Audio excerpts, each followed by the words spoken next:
있을 것임이니라. 아멘.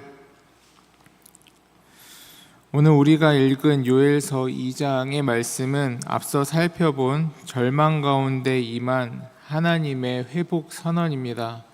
이스라엘이 당한 이 고통, 어려움은 단순한 재해가 아니었습니다.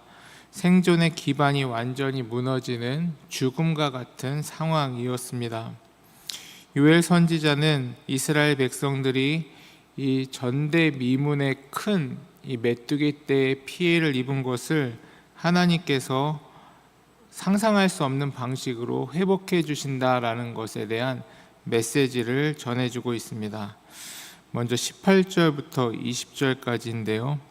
20절에 이렇게 기록되어 있죠. 18절에 먼저 하나님께서 여호와께서 자기 땅을 극진히 사랑하셔서 그의 백성을 불쌍히 여기실 것이라. 19절에 내가 너희에게 곡식과 새 포도주와 기름을 주리니 너희가 이로 말미암아 흡족하리라. 20절에 북쪽 군대가 너희에게서 멀리 떠나게 하여 메마르고 적박한 땅으로 쫓아내리니 그 앞에 부대는 동해로 뒤에 부대는 서해로 들어갈 것이라. 하나님께서 이스라엘 백성들을 극진히 사랑하시는데 이 단어는 히브리어로 카나라는 단어입니다. 본래 질투하다, 열심을 내다라는 단어를 가지고 있습니다. 그래서 열심을 내서 질투하듯 사랑한다라는 의미를 가지고 있는 것이죠. 고대 근동에서 신들은 고대 근동뿐만 아니라 전역에 펼쳐져 있는, 인간에게는 종교성이 있어서 우상들을 많이 섬기지 않습니까? 거기에 나오는 대부분의 모든 신들은 인간들의 이야기에 사실 별 관심이 없습니다. 그래서 어떻게든 인간한테 인간들이 자신들에게 관심을 좀 가져달라고 이것도 바치고 저것도 바치고 하는 게 이제 메인이 되는 것이죠. 근데 이 하나님께서는 인간들에게 엄청난 관심을 가지고 계신다. 질투도 하시고 엄청난 열심으로 인간들에 대해서 관심을 가지시고 심지어 스스로 희생까지 하시는 분이시다라는 하나님에 대한 본질에 대하여 이야기를 하고 있는 것입니다. 우리가 섬기는 하나님은 마치 남편이 사랑하는 아내를 지키기 위하여 이 불타오르는 열심을 내듯 거룩한 질투를 가지며 맹렬한 사랑으로 끝까지 보호하고 그 사랑을 유지하기 위해 애쓰는 존재인 것처럼 우리 하나님께서는 우리를 그렇게 사랑하신다라고 설명하고 있는 것입니다. 이스라엘 백성들에게 이 새 포도주와 기름은 단순한 양식이 아니라 하나님께서 이들을 장시간 보호해 주시고 이들에게 평안을 주신다라는 약속과 같은 상징의 열매, 상징의 기쁨이었습니다. 하나님께서 이것을 다 회복시켜 주신다라고 이야기를 하시며 북쪽 군대를 왜 갑자기 군대지? 이렇게 이야기하시겠지만 이 메뚜기 떼들을 군대로 비유하고 있는 것입니다. 실제로 군대가 머물고 가 모든 것을 죽인 것처럼 메뚜기 떼들이 이제 이러한 피폐한 상황을 만들게 되었던 것이죠. 우리 삶에 찾아오는 이 군대와 같은 피폐함, 또한 이 황폐함의 성격이 무엇이든 그것이 이 대화가 통하는 인격적인 재앙이든 아니면 대화가 통하지 않는 자연재해와 같은 비인격적인 재앙이든 하나님께서는 모든 것을 회복시켜 주시는 분이시다라는 것을 이야기하고 있습니다. 우리가 생각할 때 흔히 인격적인 재앙은 그나마 좀 말이 통하니까 좀 대화를 하다 보면 해결이 될 것 같고, 인격적인 재앙에 대해서는 하나님께서 어떻게 해결을 해주실 수 있을 것 같고, 비인격적인 재앙에 대해서는 하나님도 어떻게 못하실 것 같지만 하나님은 이 천지 만물을 지으신 하나님이시다라는 사실을 기억해야 합니다. 그럼 우리는 당장 질문이 들 수 있겠죠. 아니, 이미 지나간 일들을 어떻게 해결을 해 주십니까? 이미 다 피해를 얻어서 다 뺏겨 버렸는데 하나님께서 어떻게 우리를 채워주실 수 있으십니까? 그 얘기가 그 뒤에 나옵니다. 25절인데요. 내가 전에 너희에게 보낸 큰 군대 곧 메뚜기와 느치와 황충과 팥종이가 먹은 횟수대로 너희에게 갚아주리니, 여기서 횟수대로 갚아준다는 이야기는 무엇입니까? 이미 지나간 그 횟수대로 내가 다 알고 다 갚아준다라고 이야기를 하고 계신 것입니다.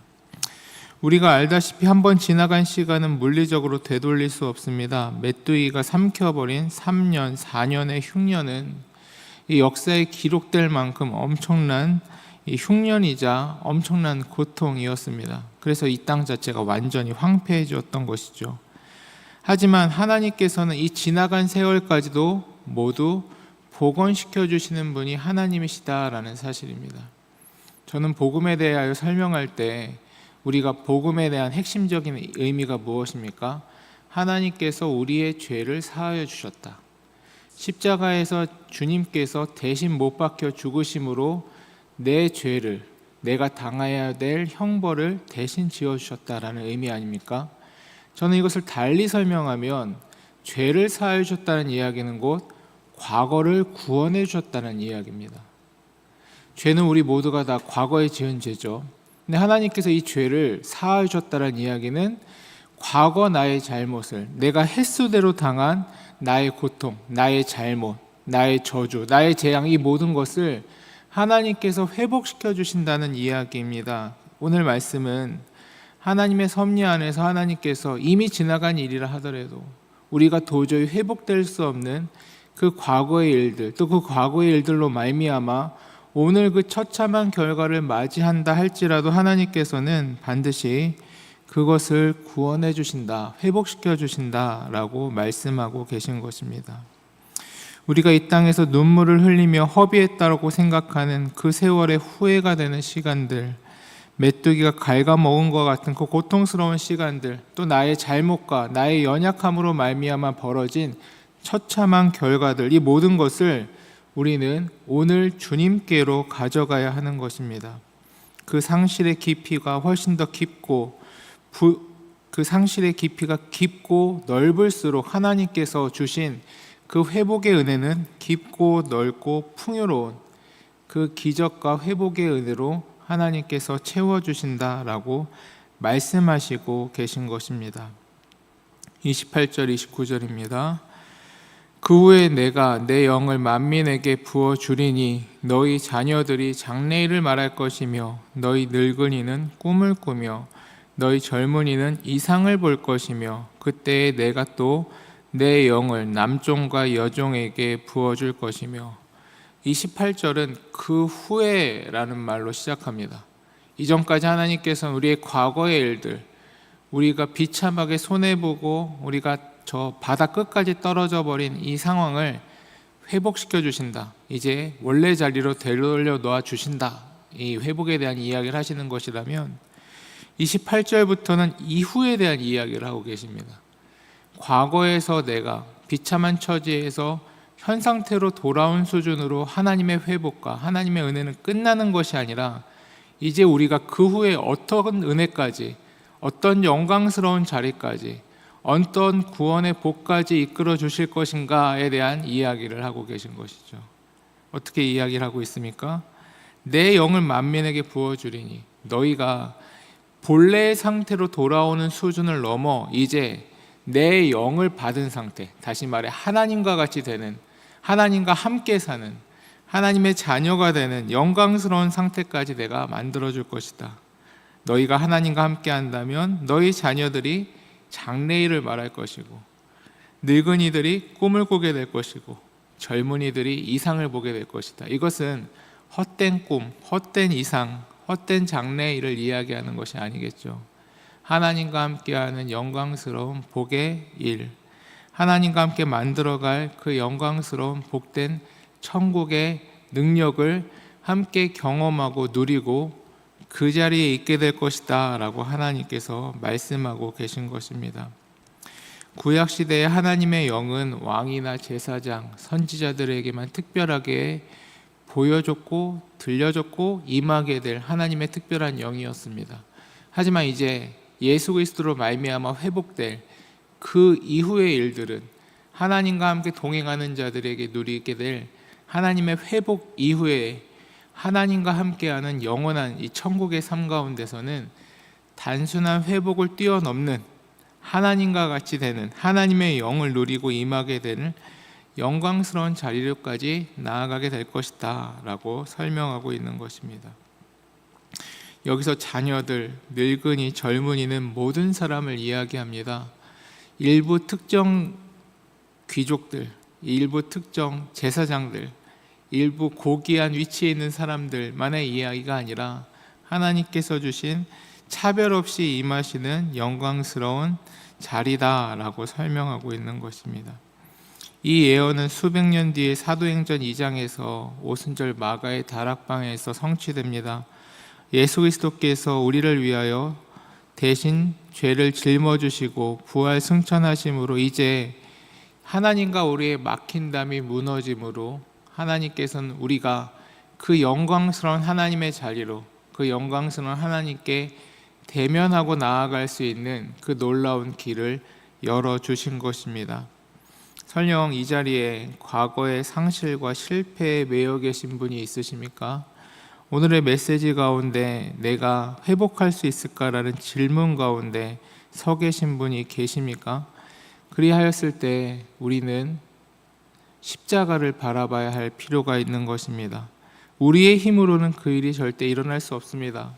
세상적인 생각이라면 그 일이 회복될 수 없는 것이 맞습니다. 한데 예수님과 함께라면, 우리가 예수님께 붙잡혀 있는다면, 예수님께로 말미암아 예수님의 능력을 힘있게 된다면 우리는 그 회복의 수준을 넘어서 하나님과 함께 영원한 천국의 자리로, 참된 영광의 자리로 나아갈 수 있게 되는 것입니다.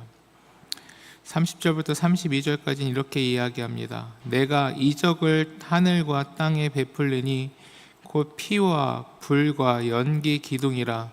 여호와의 크고 두려운 날이 이르기 전에 해가 어두워지고 달이 핏빛같이 변하려니와 누구든지 여호와의 이름을 부르는 자는 구원을 얻으리니 이는 나 여호와의 말대로 시온산과 예루살렘에서 피할 자가 있을 것이며 남은 자 중에 여호와의 부름을 받을 자가 있을 것임이니라. 이 땅은, 이 경쟁사회는 이미 피와 불과 연기 기둥이 넘쳐나는 전쟁이고 황폐함이고 고통의 땅임을 우리는 시인할 수밖에 없습니다. 또 이 예언이 궁극적으로 얘기하고 있는 이 말세의 때 마지막 날에 이러한 현상들은 보다 분명하게 일어날 수밖에 없겠죠. 마치 해가 어두워지고 달이 핏빛과 같이 변하는 것처럼 말입니다. 하지만 누구든지 바로 그 자리에서 오늘 이 땅에 우리가 갈망하는 그것, 회복을 바란다면, 누구든지 여호와의 이름을 부른다면 하나님께서 뭐라 말씀하십니까? 구원을 얻게 될 것이다. 그 능력은 과거에도 오늘에도 동일하게 임한 하나님의 능력입니다. 오늘 기도의 자리에서 우리 함께 여호와의 이름을 부름으로, 예수 그리스도를 소망함으로 우리의 삶이 단순한 회복의 수준을 넘어서 영원한 하나님 나라를 소유하고 누리며 그 기쁨의 자리로 나아가는 우리 모든 성도님들 되시기를 주의 이름으로 축원합니다. 함께 기도하시겠습니다.